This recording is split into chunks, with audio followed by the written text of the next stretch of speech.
everyone, I'm Ebony and welcome back to my channel.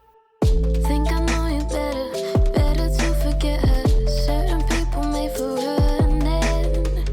Think I need you more than let you know I'm bored and tell me this means more than nothing. So I recently reached 300 subscribers, which is insane. I actually reached that mile mark literally like the day before the year ended. I'm like speechless, you guys. I can't believe that we've come this far. I've had so much fun with Booktube and I can't wait to continue to make content for you guys and just read books and talk about books. I just love books, you guys. But I want to say thank you to everyone who has supported me and my channel in the past year and a half that I've had it.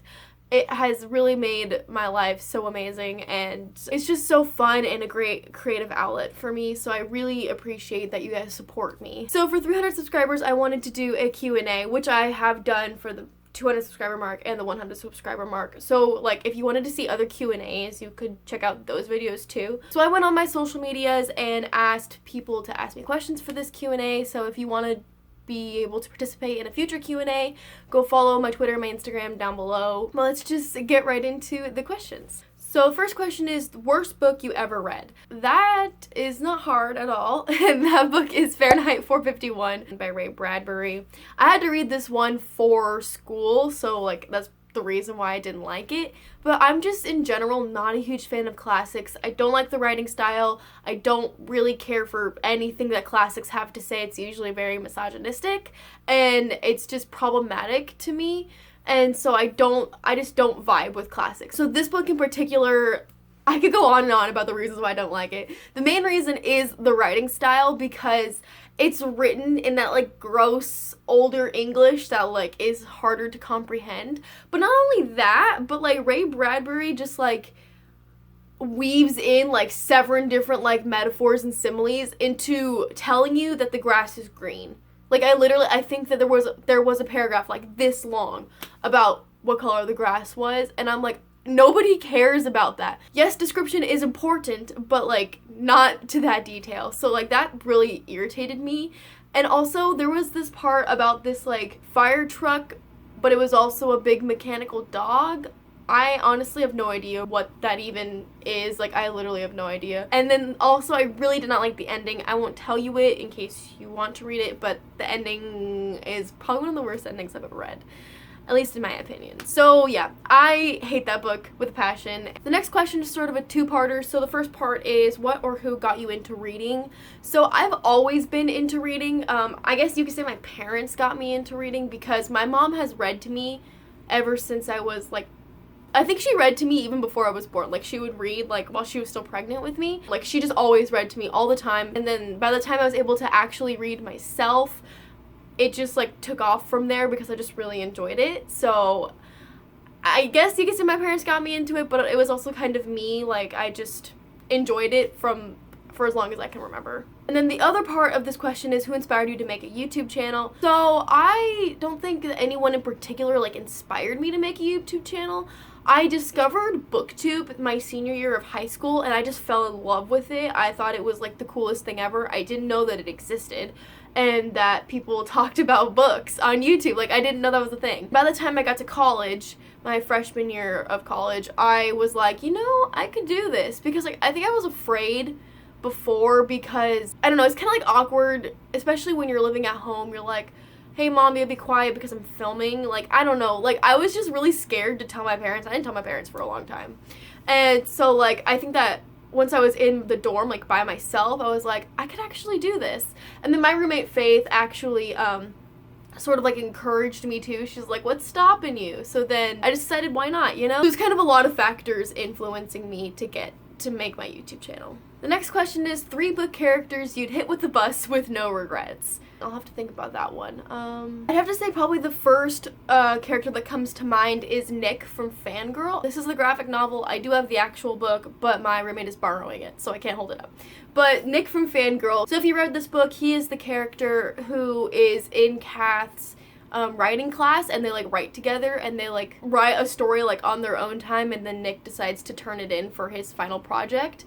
And it just like really blindsides Kath. I'm not saying he's a bad person, but he just is very inconsiderate of other people's feelings.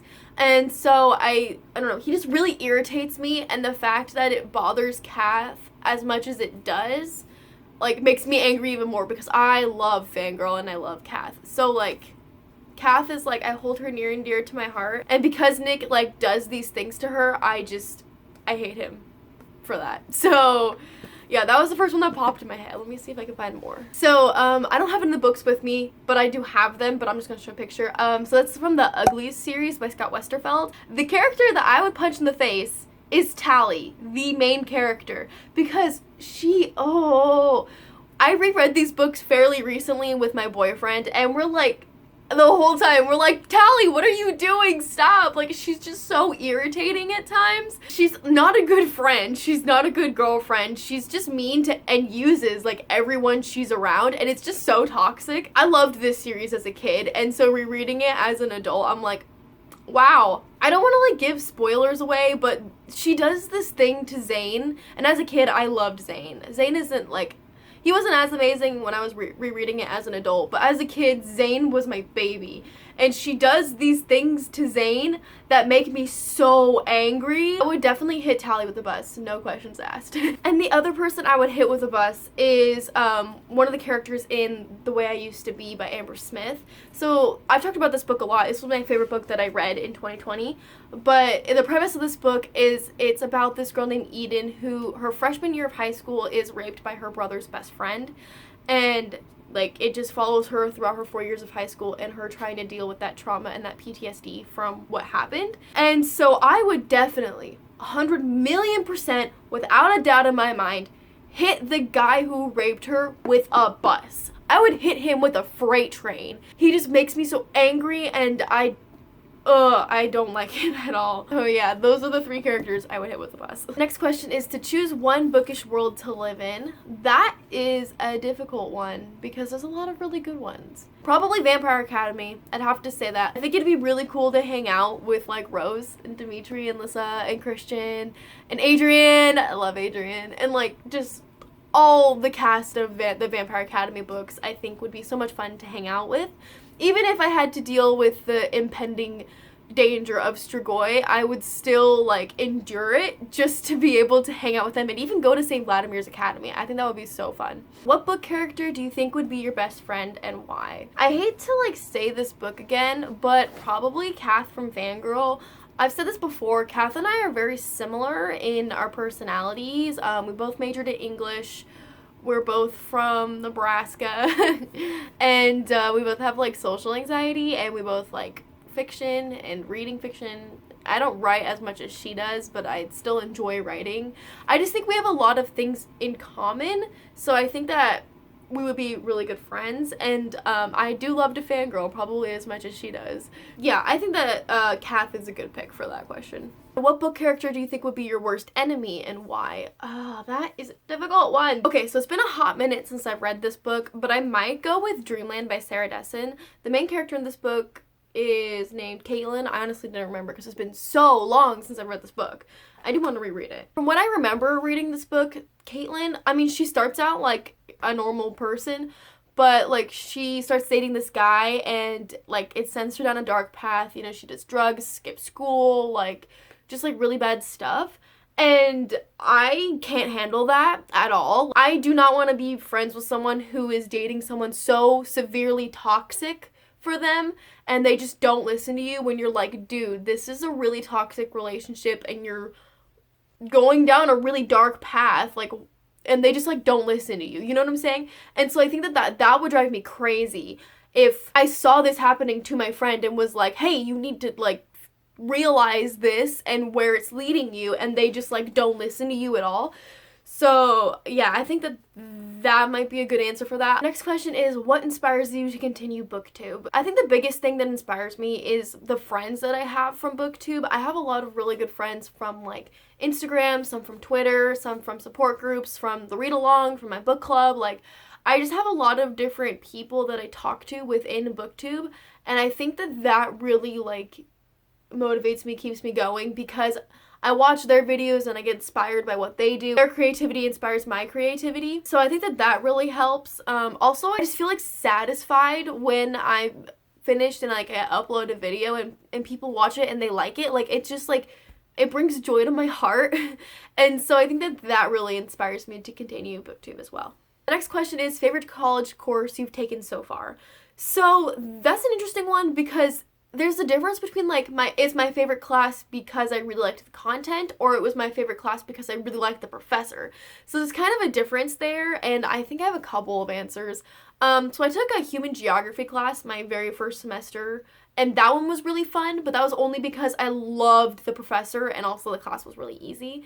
I didn't care about the content at all, but like I liked going to class because my professor was so fun and it was just a good experience and it wasn't really that stressful at all. I think that my favorite class that I've taken, but that was also really challenging, was my poetry class that I took last semester because I knew nothing about poetry going into it, like literally nothing. But my professor was really cool. I mean, she was hard, but she was really, really cool. But I learned so much in that class, like about poetry, about how to analyze poetry, how to write poetry. I wrote a lot of poetry and analyzed and saw like the really cool things you can do with your language and with your syntax and the way you structure the poem and how you break the lines. Like I learned so much in that class and I thought it was really, really interesting. Like even though that class was really hard, it was still a lot of fun and I really enjoyed it. So the next question is, if you could forget a book and read it again for the first time, what book would you choose?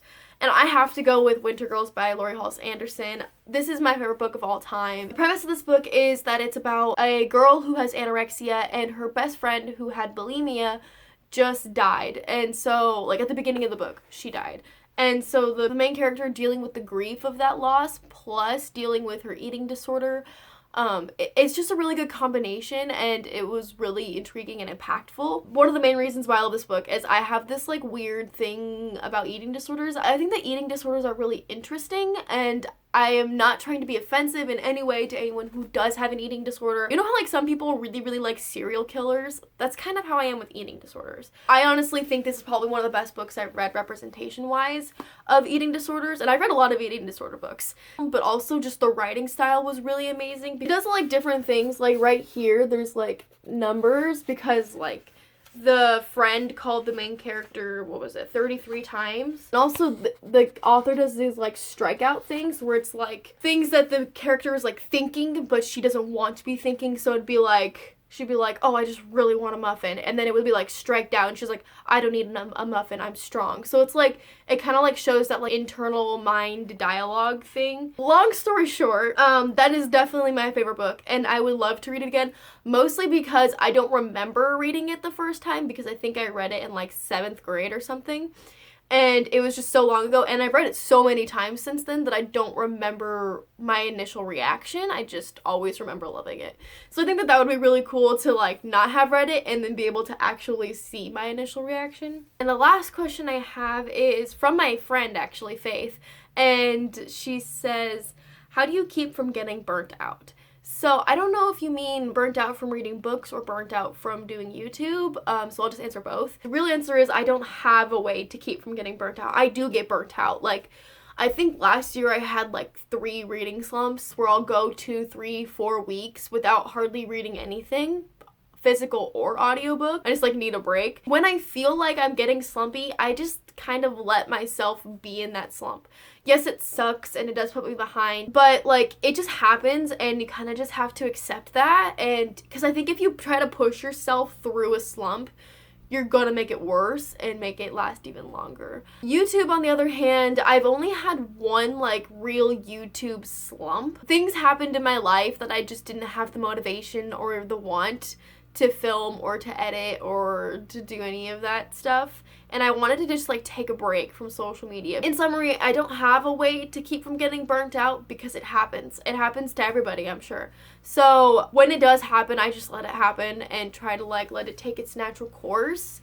And hopefully it won't take too long for me to get out of it and back into the swing of things. It is what it is. So that was a really sad way to end this video. Thank you all so much for watching this video. If you liked it, please make sure you're subscribed down below so you don't miss any future videos from me. And like I said, follow the Twitter and the Instagram. And thank you all so much for watching, and I will see you in my next video. Bye! All you see is black.